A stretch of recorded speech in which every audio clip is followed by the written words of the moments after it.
There's a moment that happens the first time someone buys a real luxury item. It doesn't matter what it is: a watch, a handbag, a tailored suit, a fragrance, a car, even a pair of perfectly made leather shoes. The moment is always the same. You take it in your hand, you feel the weight of it, the texture, the craftsmanship, the quiet perfection, and suddenly, something inside you shifts. Not because of the price, not because of the logo, but because, for the first time, you're holding something that was created with intention, precision, and respect. And when you carry something that was made with that level of respect, you start giving more respect to yourself. Luxury doesn't make people confident because it is expensive. Luxury makes people confident because it reminds them of their own worth. Confidence doesn't come from status. It comes from alignment. And luxury, when understood correctly, aligns who you are on the inside with how you present yourself to the world. A luxury item is not a costume you wear to impress strangers. It is a mirror that reflects back to you everything you already are but may have forgotten. People misunderstand luxury. They think it is about showing off. They think it is about superiority. They think it is about ego. But real luxury, the kind Velvet talks about, is the opposite. It is quiet.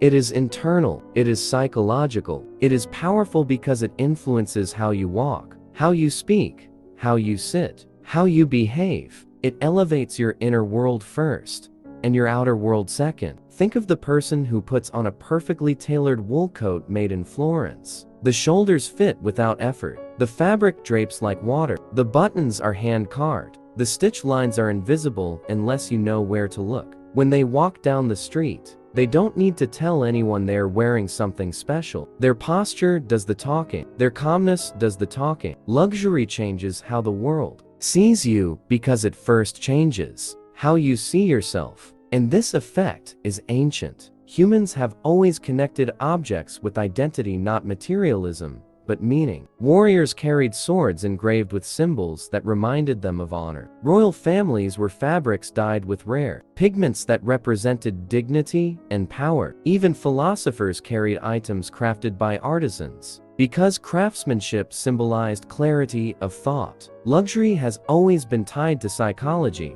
not to price.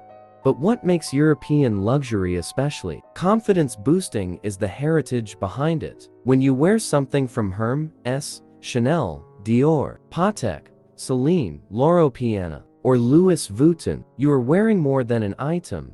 You are wearing 100, 150, sometimes 200 years of refinement. You are wearing a tradition of craftsmanship that survived wars, recessions, technological revolutions, and cultural changes. And subconsciously, you feel that. You feel the stability, the endurance, the calm strength. It makes you stand taller because you're connected to something that has stood the test of time. Fake luxury tries to replicate the look. Real luxury replicates the feeling. And the feeling is everything. Imagine someone walking into a meeting wearing a fake Rolex. They look confident from a distance, but up close, in their mind they know it's not real. They know it could be questioned. They know it's a performance. And this self-awareness breaks confidence, because confidence is built on truth, not illusion. But imagine someone wearing a real Rolex. They don't touch it. They don't hide it. They don't adjust it nervously. It is simply there,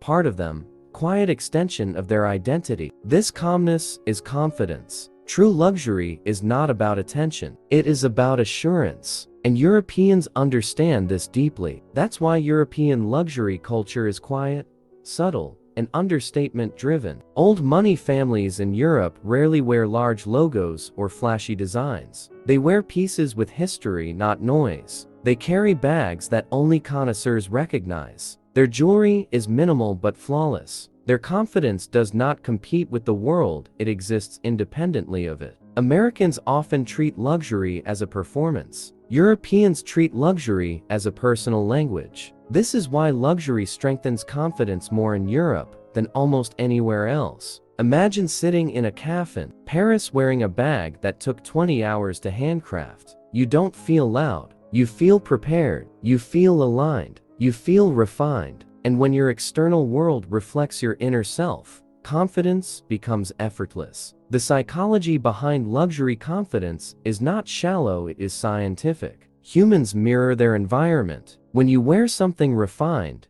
you subconsciously refine your behavior. Studies show that when people wear high-quality clothing, they stand straighter, speak more clearly, and make decisions with more certainty. Their brain interprets quality as competence. A luxury piece becomes an anchor, a reminder that you deserve excellence. Luxury also impacts confidence because it represents delayed gratification. A luxury item often requires saving, planning, and patience. When you finally buy it, you are not just wearing a product, you are wearing discipline. You are wearing self-respect. You are wearing proof that you can commit to something and achieve it. And that is real confidence, the kind that comes from your own actions, not the approval of others. The ultra-rich understand that luxury items are not accessories, they are tools. They are psychological armor. When a billionaire steps into a negotiation wearing a Patek Philippe, they don't wear it to impress the other party. They wear it to remind themselves who they are. They wear it as a silent declaration.